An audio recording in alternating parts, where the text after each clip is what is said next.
Bismillahirrahmanirrahim. Assalamu alaikum.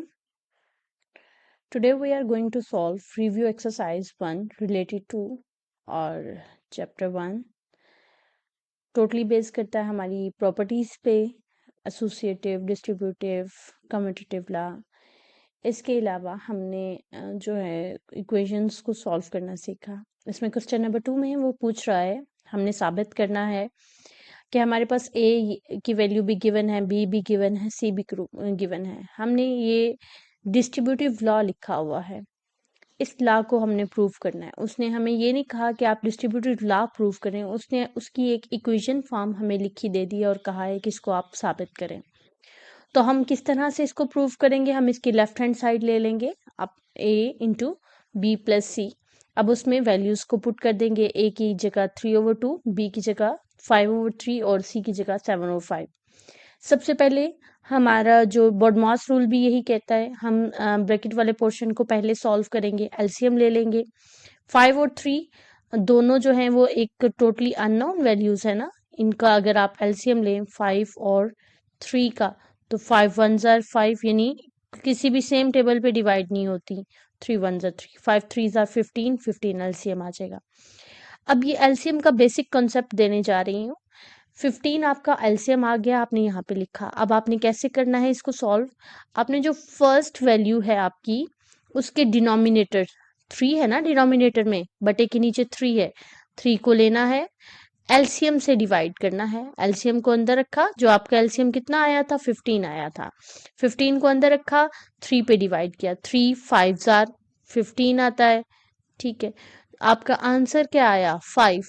ये जो answer आया ना, इसको पकड़ना है, जो ऊपर वैल्यू है जिसके डिनोमिनेटर से आपने डिवाइड किया है, उसी के न्यूमिनेटर से मल्टीप्लाई कर देना है.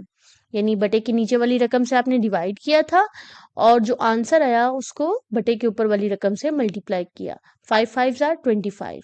सिमिलर प्रोसेस आप दूसरी रकम के साथ करेंगे. अगर इसी तरह तीसरी रकम भी होगी तो यही प्रोसेस रिपीट करेंगे. 5 को आपने इसी तरह से एलसीएम को अंदर रखेंगे और जो नेक्स्ट वैल्यू है आपकी 5 है, बटे के नीचे वाली रकम डिनोमिनेटर में 5 है, 5 से डिवाइड किया, 5 3s are 15. अब आपका आंसर क्या आया? 3 आया. इस 3 को पकड़ना है, जो जिसकी डिनोमिनेटर से डिवाइड किया उसी के ऊपर वाली न्यूमिनेटर से बटे के ऊपर वाली रकम से इसको मल्टीप्लाई कर देना है. नीचे वाले से डिवाइड करना है, ऊपर वाले से मल्टीप्लाई करना है. 7 3s are 21. ओके, अब इन दोनों को प्लस कर लेंगे तो ये आंसर 46/15 आ गया. लेकिन ये ब्रैकेट के अंदर आंसर आया, ब्रैकेट के बाहर अभी वैल्यू है. ब्रैकेट क्या बताती है आपको कि दो बाहर वाली वैल्यू अंदर वाली वैल्यू से मल्टीप्लाई हो रही है. अब आप जब इनको मल्टीप्लाई करेंगे तो ये जो 3 है ये कट कर देगा 15 को. 3 5s are 15. ठीक है, इसी तरह से 2 भी इसको कट कर देगा. 2 1s are 2 2s are 4 और 2 3s are 6. तो आंसर आपके पास हो जाएगा 23/5. अब उसकी लेफ्ट हैंड साइड का आंसर हमारे पास आ गया. हम राइट हैंड साइड लेंगे, AB प्लस AC. वैल्यूज उसी तरह से पुट की, A की 3/2 मल्टीप्लाई B की वैल्यू 5/3 प्लस A की वैल्यू 3/2 मल्टीप्लाई 5 की वैल्यू C की वैल्यू 7/5. अब यहाँ पे जो है, यहाँ पे बॉडमॉस रूल क्या कहता है कि सबसे पहले आपने मल्टीप्लाई करना है. मल्टीप्लाई करेंगे, ये 3 3 से कट जाएगा, आपके पास क्या रह गया? 5/2 प्लस, अब यहाँ पे कोई वैल्यू नहीं आपस में कट रही तो कोई बात नहीं, आप ऊपर वाली को ऊपर वाले से मल्टीप्लाई कर दें, नीचे वाले को नीचे वाले के साथ. 7 3s are 21, 5 2s are 10. Okay, again LCM लेना है, अगेन वही प्रोसेस रिपीट होगा. आप एलसीएम कैसे लेंगे? प्राइम फैक्टराइजेशन की मदद से. 2 1s are 2 5s are, then 5 1s are. ठीक है, तो 2 और 5 को मल्टीप्लाई करेंगे तो एलसीएम आपका क्या आ गया? 10. आपने 10 को लिखा, देन आफ्टर फर्स्ट वैल्यू को 10 को अंदर रखा, फर्स्ट वैल्यू को 2 को पकड़ा, 10 के साथ डिवाइड किया तो 5 आंसर आया. 5 को 5 से मल्टीप्लाई किया 25. सिमिलरली 10 को 10 से डिवाइड करेंगे 1 आएगा, 1 को 21 से किया तो 21, 21 प्लस 25 46 डिवाइडेड बाई 10. ये दोनों जो है ये 2 के टेबल पे कट जाएंगे. 2 2s are 4, 2 3s are and 2 5s are 23/5. हमारी लेफ्ट हैंड साइड और राइट हैंड साइड इक्वल आ गई तो प्रूफ हो जाएगा. इसी तरह हमने इसका जो है सेकंड पार्ट भी हमने करना है. सेकंड पार्ट में a plus b into c is equal to a c plus b c, वही ये भी हमारे पास एक डिस्ट्रीब्यूटिव लॉ है, ठीक है। ये वो हमारे पास जो था वो लेफ्ट डिस्ट्रीब्यूटिव लॉ था, ये हमारे पास राइट डिस्ट्रीब्यूटिव लॉ है। उसी तरह से आपने जो वैल्यूज हैं वो पुट कर देनी है ए और बी की, 3/2 प्लस 5/3 इंटू 7/5। अब आपने इनका एलसीएम ले लिया, 3/2 टोटली डिफरेंट नंबर है, 2 और 3। आपने इसका एलसीएम लिया, 2 1s आर, फिर 3 1s आर। एलसीएम में इनको मल्टीप्लाई किया तो 3 मल्टीप्लाई बाय 2 6 आ जाएगा इसका एलसीएम। 6 एलसीएम लिया, इसको अंदर रखा और फिर आपने जो फर्स्ट वैल्यू है उसको चूज किया, 2 पे डिवाइड किया, ठीक है। जब आपने 2 पे डिवाइड किया, 2 3s आर 6, आंसर 3 है आपके पास, ठीक है। तो इस 3 को पकड़ना है, आपने ऊपर वाली वैल्यू से मल्टीप्लाई किया, 3 3s आर 9 प्लस उसी तरह से फिर एलसीएम को अंदर रखेंगे, सेकंड टर्म आ गई ना अब, तो 3 से डिवाइड किया जो सेकंड टर्म का डिनोमिनेटर है, 3 2s आर 6। अब 2 को पकड़ा, ऊपर वाली रकम जिससे डिवाइड किया था उसकी ऊपर वाली रकम से मल्टीप्लाई किया, 2 5s आर 10। ओके, मल्टीप्लाई 7/5 वैसे का वैसे ही आ जाएगा, 10 प्लस 9 19/6 मल्टीप्लाई 7/5, कुछ भी कट नहीं हो रहा, ठीक है। तो आपने मल्टीप्लाई में सिंपल ऊपर वाली को ऊपर वाली के साथ मल्टीप्लाई कर दिया, नीचे वाली को नीचे वाली के साथ, तो ये आंसर हो जाएगा लेफ्ट हैंड साइड का। Now we come to right hand side. Right hand side में देखें ए सी प्लस बी सी है, तो 3/2 मल्टीप्लाई 7/5 प्लस 5/3 मल्टीप्लाई 7/5। सिर्फ यहाँ पे 5 और 5 आपस में कट जाएगा, तो पीछे क्या रहेगा, ऊपर 7 रह जाएगा, नीचे 3 रह जाएगा। यहाँ पे कुछ नहीं कटता, तो ऊपर वाले को ऊपर वाले से मल्टीप्लाई करें, नीचे वाले को नीचे वाले से। 21/10 अगेन इसका एलसीएम लेंगे, उसी तरह से 10 और 3 का आपने एलसीएम ले लिया। देखें कुछ भी कॉमन नहीं है, 3 1s आर, फिर 10 1s आर चला जाएगा, ठीक है। तो फिर 3 मल्टीप्लाई 10 करेंगे तो एलसीएम आपके पास 30 आ गया। सेम प्रोसेस रिपीट करेंगे, 30 को अंदर रखेंगे, फर्स्ट वैल्यू में डिनोमिनेटर में 10 है, 10 से किया, 10 3s आर 30। 3 को फिर ऊपर वाली वैल्यू से मल्टीप्लाई किया, आपकी 21 है, 63 आ जाएगी। फिर 3 को 30 से मल्टीप्लाई किया, 10 आंसर आएगा, 10 को 7 से करेंगे, 70 70 प्लस 63 133/30 हमारा आंसर हो जाएगा। देखिए हमारे पास लेफ्ट हैंड साइड और राइट हैंड साइड जो है वो इक्वल आ जाएगी। Now come to word question number 3। उसमें वो कह रहा है कि आपके पास ए बी और सी तीनों गिवन है, आपने एसोसिएटिव लॉ यानी हासियत तलाजुम respect to addition and multiplication दोनों प्रूफ करनी है, यानी जमा और ज़रब के लिहाज से। तो हासियत तलाजुम लिखते हैं बिल्लिहाज जमा, यानी associative law with respect to addition लिखेंगे, तो उसमें हमारे पास क्या हो जाएगा, हमारे पास वहां पे जो है आपको पता है एसोसिएटिव लॉ जो है वो 3 नंबर्स पे डिपेंड करता है। तो कहता है कि अगर तीनों नंबर्स के आपस में जगह चेंज करके उनको प्लस कर ले तो आंसर में कोई फर्क नहीं पड़ता। तो हमने पहले a प्लस बी प्लस सी करना है और देन आफ्टर बाद में पहले a प्लस बी करना है और बाद में c को ऐड करना है। सो लेफ्ट हैंड साइड करेंगे, a 4/3 वैसे का वैसे ही लिखा रहेगा, प्लस b प्लस c करने लगे हैं, तो b हमारे पास 5/2 प्लस c हमारे पास 7/4। दोनों वैल्यूज का अब एलसीएम लेंगे। एलसीएम को मैं डीपली पहले एक्सप्लेन कर चुकी हूँ। 4 और 2 का जब आप एलसीएम लें तो आप देखें 2 पे डिवाइड करें, 2 2s आर 4, 2 1s आर, फिर 2 1s आर, 2 को 2 से मल्टीप्लाई करें तो इसका एलसीएम 4 आ जाएगा, ठीक है।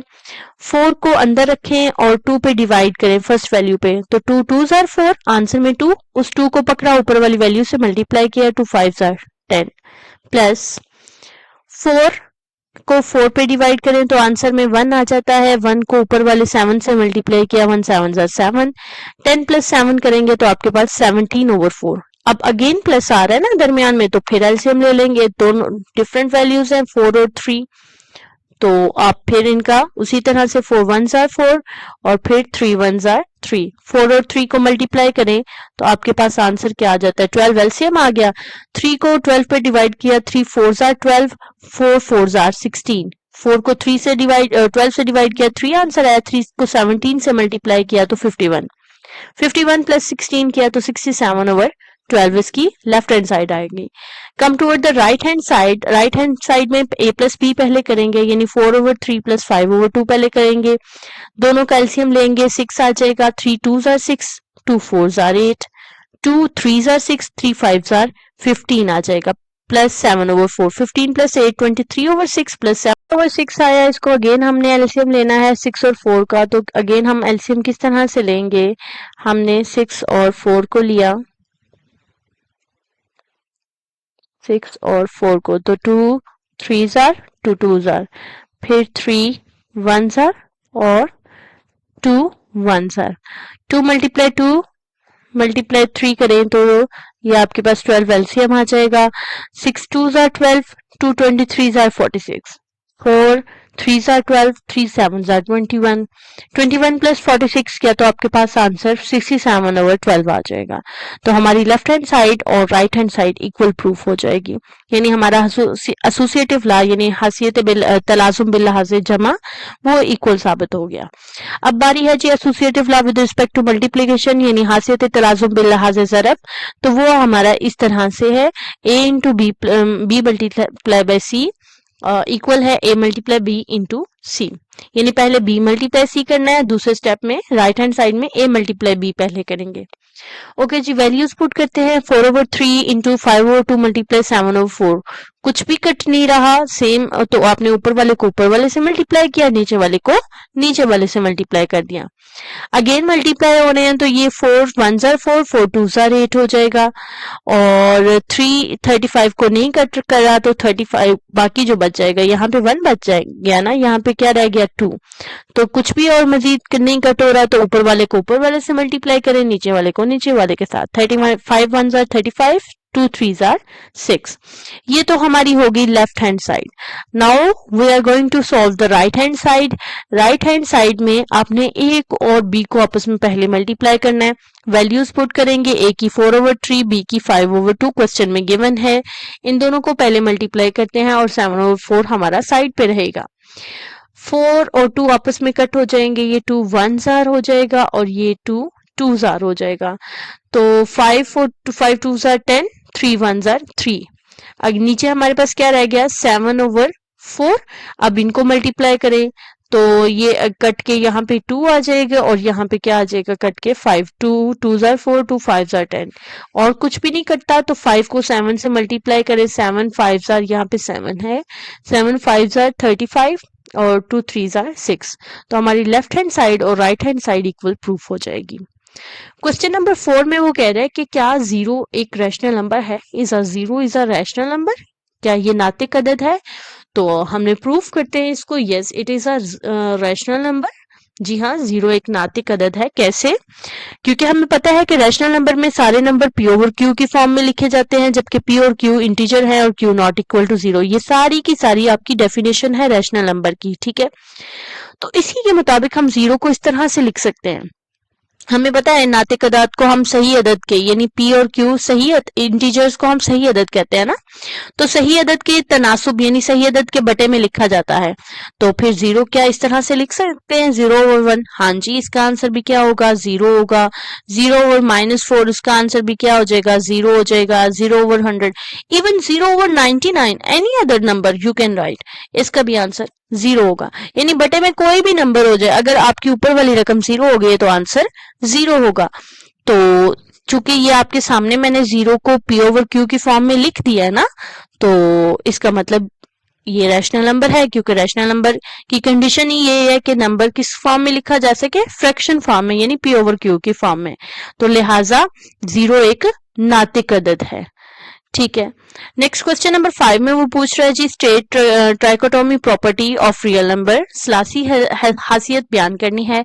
ये बहुत मजे की प्रॉपर्टी है, ये मैथ्स की जो हकीकत एक बात है ना वो बयान करता है। ट्राइकोटोमी प्रॉपर्टी क्या कहती है कि एक नंबर जो है ना उसका किसी दूसरे नंबर के साथ 3 तरह का ताल्लुक हो सकता है, 3 तरह में से कोई एक ताल्लुक हो सकता है, उसके अलावा आप दुनिया का कोई और रिलेशन नहीं निकाल सकते उसके साथ, यानी कोई भी 2 नंबर है, लाइक मैं एग्जांपल ले लूं 2 और 10007 2 नंबर है, या तो 2 इस नंबर के इक्वल होगा, ठीक है, या फिर इससे बड़ा होगा या फिर इससे छोटा होगा। जो मैंने एग्जांपल लिया उसमें देखें, उसमें ये छोटे वाली अलामत लेस देन की आएगी, ठीक है। कि क्योंकि ये इक्वल नहीं है। और अगर मैं लिखूं 3 और यहाँ पे लिखूं 1 तो इनके लिए ये ग्रेटर देन की अलामत आएगी। और अगर मैं कोई से दो नंबर ले रही हूँ 1 और 1 तो इनके लिए इक्वल की अलामत आएगी। यानी दो नंबर कोई से भी दो नंबर आप ले लें, वो दो नंबर आपस में या तो इक्वल होंगे या ग्रेटर होंगे, यहाँ पे लेस होंगे। Come to the question number 6, find two rational number between 4 and 5। वो कह रहे हैं दो नातिक अदाद मालूम करने हैं 4 और 5 के दरमियान।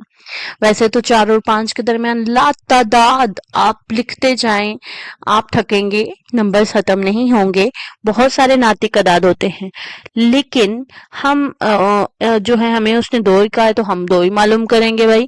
तो वो दो जो है वो कैसे मालूम कर सकते हैं, आपको जो दोनों नंबर दिए गए हैं आप उन दोनों को प्लस करके डिवाइडेड बाय 2 कर देना है, तो आपके पास जो है 4 और 5 के दरमियान जो नंबर है वो आ जाएगा।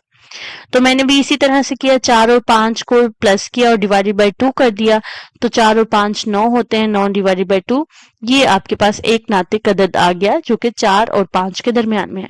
अब दूसरा मालूम करने का तरीका ये है, हमारे पास क्या है 4 और 5 है ना, इसके दरमियान हमारे पास नंबर आया 9/2। या तो आप 9/2 प्लस 4 करके डिवाइडेड बाय 2 कर ले, या 9/2 प्लस 5 करके डिवाइडेड बाय 2 कर ले। मैंने दोनों तरीके से हल कर दिया, आपको इनमें से जोन सा अच्छा लगे आप वो वाला सॉल्व कर लें। ठीक है, देखिए आप, लेकिन तरीका यही है, दरमियान में जब भी दरमियान एवरेज आ जाता है ना, तो एवरेज हम कैसे निकालते हैं, प्लस करके उनको डिवाइडेड बाय 2 कर देते हैं। तो यहाँ पे भी ऐसे ही करेंगे। मैंने 9/2 प्लस 5 डिवाइडेड बाय 2 भी कर दिया, आप चाहे एक इनमें से कोई एक आपने लेना है, और 4 प्लस 9/2 डिवाइडेड बाय 2 भी कर दिया। यानी जो नंबर आपने फाइंड किया था उसको या तो 5 से कर लें या फिर 4 से करके डिवाइडेड बाय 2 कर लें। एलसीएम लेना होगा, इसके बटे के नीचे कुछ नहीं है तो इसके बटे के नीचे 1 मौजूद है यहाँ, तो आप उसी तरह से 2 एलसीएम आ जाएगा। 2 1s are 2, 9 1s are 9, plus 1 को 2 से डिवाइड करेंगे 2, आंसर आएगा 2 5s are 10, 10 प्लस 9 19/2, और बटे वाला 2 डिवाइडेड बाय 2 में लिखें, फिर इसको मल्टीप्लाई में बदलें, ऊपर वाली वैल्यू को ऊपर वाली से मल्टीप्लाई करें, नीचे वाली वैल्यू को नीचे वाली से मल्टीप्लाई करें, 19/4। ठीक है, ये दूसरा नंबर आ गया। अगर आपको ये इस तरह से नहीं, आपने 4 के साथ करना है तो 4 के साथ कर लें। उसी तरह से इसके भी बटे के नीचे क्या मौजूद है, कुछ भी नहीं है तो 1 मौजूद है, एलसीएम 2 आएगा, 1 को 2 से डिवाइड करेंगे 2, आंसर 2 4s are 8 हो जाएगा, प्लस 9, 2 को 2 से डिवाइड किया 1, 1 को 9 से मल्टीप्लाई किया तो 9, 9 plus 8 divided by 2 whole divided by 2, divide को मल्टीप्लाई में बदलाओ, फिर ऊपर वाली को ऊपर वाली से, नीचे वाली वैल्यू को नीचे वाली से। तो ये आपके पास जो दो नंबर रैशनल नंबर नातिक अदाद आगे 4 और 5 के दरमियान 9/2 एंड 19/4, कोई सा एक आप इन दोनों में से लिख सकते हैं। क्वेश्चन नंबर 7 में वो कह रहे हैं जी कि आपने सिंप्लीफाई करना है, मुख्तसर करना है दी गई वैल्यूज को। तो रेडिकल साइन जजर की अलामत हमारे पास आ गई, तो हम जजर की अलामत को कैसे सॉल्व करेंगे, आप पहले देखें। जजर वन आपको मैंने अपने प्रीवियस लेक्चर्स में बताया हुआ है कि रेडिकल साइन जो है ये 1/2 के इक्वल होता है। जैसे जैसे पावर ज्यादा होगी 3 लिखा जाएगा तो ये 1/3 के इक्वल हो जाएगा। ठीक है, 4 होगा तो 1/5। अब यहाँ पे 5 है तो 1/5 आ जाएगा। आप इसके बाद क्या करना है कि ये जो पावर है आपने उस फार्मूले को यूज करते हुए ये पावर सब पे अलग करनी है, जिसमें हमने पढ़ा था a की पावर n मल्टीप्लाई b की power n is equal to a b whole power n। इसका रिवर्स यूज करते हुए आपने सबके ऊपर पावर अलग कर दी, फिर डबल पावर आ रही है, दोनों आपस में मल्टीप्लाई होगी तो इनको कट कर लेना है। तो ये हमारे पास 5 को 15 से कट किया तो 3 रह गया, 5 को जब 36 से कट किया तो हमारे पास यहाँ पे जो है कंप्लीटली कट नहीं होता, यहाँ से हमने इस क्या किया, एक पावर अलग कर ली। मसलन देखिएगा किस तरह से हम करेंगे, x की 15, y की पावर 30, 5/5 प्लस 1/5। ठीक है, और फिर बाद में इसको अलग लिख लिया, y की पावर 35/5 इंटू वाई की पावर 1/5। ये कट के आपके पास 7 आ जाएगी और y की पावर 1/5 वैसे की वैसे ही रहेगी। इसी तरह नीचे भी 20 डिवाइडेड बाय 5 करेंगे तो z की पावर 4, ये इसका आंसर हो जाएगा। पार्ट नंबर 2 में देखें, वहां पे अब रेडिकल साइन जो है जजर की अलामत के ऊपर 3 है, तो आप क्या करेंगे, इसको 1/3 की पावर में लिखेंगे, फिर पावर जो है वो इसके साथ 6x के साथ मल्टीप्लाई होगी तो कट हो जाएगा, क्योंकि 6x बटे मल्टीप्लाई करेंगे ना, 6x मल्टीप्लाई 1/3 है तो 6x 1 से मल्टीप्लाई होगा, 6x/3 आया हमारे पास, तो यहाँ 3 1 जार 3, 3 2 जार 6, तो ये 3 की पावर 2x इसका आंसर हो जाएगा। पार्ट नंबर 3 में 6 इंटू 3 इंटू एन प्लस 2 बटे में 3 into N plus 1 minus 3n। यहाँ पे आपने क्या करना है, यहाँ पे जिस तरह हमने फर्स्ट क्वेश्चन में भी किया, 3n इंटू 3 अलग कर लिया। ये कैसे अलग हो गया, अब इस चीज को याद रखना होगा। आपने फार्मूला पढ़ा था a multiply a/n/m, same base है, पावर मुख्तलिफ है, मल्टीप्लाई हो रही है तो उनकी पावर को आप क्या करेंगे, प्लस करेंगे। तो इसका रिवर्स भी तो यूज कर सकते हैं ना, यही मैंने इसके क्वेश्चन नंबर 7 के फर्स्ट पार्ट में भी ऐसे ही किया है। प्लस हो रही है ना तो उनकी पावर्स को क्या किया, सेम बेस के साथ अलग अलग लिख दिया, तो 3n इंटू 3। अब क्या करेंगे, फ्रैक्शन में आपने 3n कॉमन ले लिया, 3n इंटू 3 लिख सकते हैं ना इसको, तो दोनों में 3n मौजूद होगा, 3n कॉमन लिया, यहाँ पे 3 बच गया, यहाँ पे कुछ ना बचा तो इसकी जगह आपने 1 लिख दिया। ऊपर आपने क्या किया, ऊपर भी आपने ये जो n प्लस 2 पावर थी ना, 3n प्लस 2, इसको अलग अलग कर दिया, 3n इंटू 3 2 अलग कर दिया। ठीक है, अब ये क्यों हमने ये किया, ताकि ये 3n से कट जाए, कट गया तो पीछे क्या रह गया, 6 रह गया, मल्टीप्लाई 3 का स्क्वायर 9 होता है, नीचे क्या रह गया, 3 माइनस 1 रह गया था ना, क्योंकि यहाँ पे ये 3 बच गया था और साथ यहाँ पे कुछ भी नहीं था बचा, 3n था ना, तो 3n भी बाहर चला गया तो कुछ ना बचा तो 1 रह जाएगा। ठीक है जी, 3 माइनस 1 करेंगे तो 2 आ जाएगा, 6 9 आर 54/2, 54 को 2 से डिवाइड करेंगे तो 27 हमारा आंसर हो जाएगा। Thank you for watching, Allah Hafiz.